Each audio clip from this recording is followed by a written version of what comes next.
Good evening, and thank you for joining us on this Wednesday night. We are now less than 24 hours away from an unprecedented moment in American history, where a former president returns here to the nation's capital to make his first appearance on charges of going after the bedrock of American democracy, a peaceful transfer of power. Donald Trump is no stranger to the inside of a courthouse. This is his third indictment. These are the first charges to stem from actions Trump allegedly took while in office, all in an attempt, according to the special counsel, to remain in power. The special counsel, Jack Smith, called the January 6th attack an assault on the seat of American democracy that was fueled by lies. Trump's lawyers today claim the charges violate the former president's First Amendment rights, but central to the indictment are contemporaneous notes from former Vice President Mike Pence. And today he lashed out at his former boss, saying Trump was surrounded by, quote, crackpot lawyers. We have a team of coverage tonight, and CBS's Robert Costa is here to start us off. Good evening, Robert. Good evening, Nora. Ahead of Trump's arrival in Washington tomorrow, his lawyers are moving fast to build the defense. His former vice president is emerging as both a key witness and a key critic, and security officials are already on edge. Former President Donald Trump spent the morning playing golf at his club in Bedminster, New Jersey, as he and his lawyers brace for a high-stakes appearance in federal court. Charging Donald J. Trump with conspiring to defraud the United States.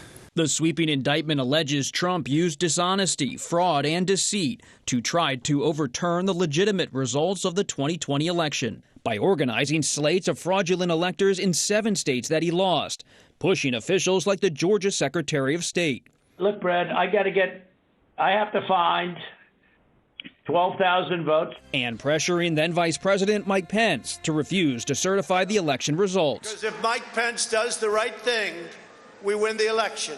Sources say Trump's lawyers plan to argue that Trump's false claims about the election were not criminal, and that his efforts were driven by the advice of outside attorneys like Sidney Powell, Rudy Giuliani, and John Eastman, among others. CBS News has learned that they are likely some of the 6 unindicted co-conspirators referenced in the indictment. This is the first time that political speech has been criminalized in the history of the United States. It's the first time where a current president is using the criminal process to attack a former president on policy issues. We are in a constitutional abyss right now. Former federal prosecutor Harry Litman says it's not about speech. The indictment carefully carves aside his free speech rights and the speech on the ellipse. That's not a big part of the indictment. What is a part of the indictment are agreements to do unlawful things. Meanwhile, security is being tightened at the federal courthouse in Washington. CBS's Scott McFarlane is there. The former president expected to arrive here with a Secret Service escort and a heavy police presence to enter a not guilty plea and then learn about any release conditions and restrictions in his case. Then the case shifts to federal judge Tanya Chutkin, a 2014 appointee of then President Obama.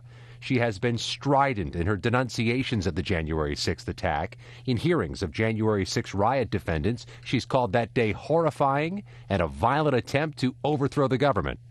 Today on the campaign trail, Pence sharply criticized Trump's alleged conduct. Anyone who puts himself over the Constitution should never be president of the United States. Sources tell CBS News that Trump's rivals see the upcoming Republican debate as a chance for a breakthrough. But after long saying he would likely skip it, Trump is now considering his options. And he dined last night with Fox News executives who urged him to show up. On the very night he was indicted. Robert Costa, thank you.